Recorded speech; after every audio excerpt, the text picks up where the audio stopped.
Hola, soy Ángela María Vergara, madre de Rafael Alfonso Vergara Vergara, retenido de manera injusta en Estados Unidos por ICE.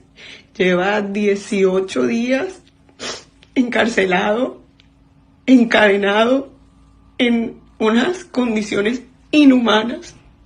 Una persona que estaba con, a la espera de su resolución de su situación legal, pero tenía su permiso de trabajo, pero tenía su seguro social y tenía su audiencia programada para el 2028.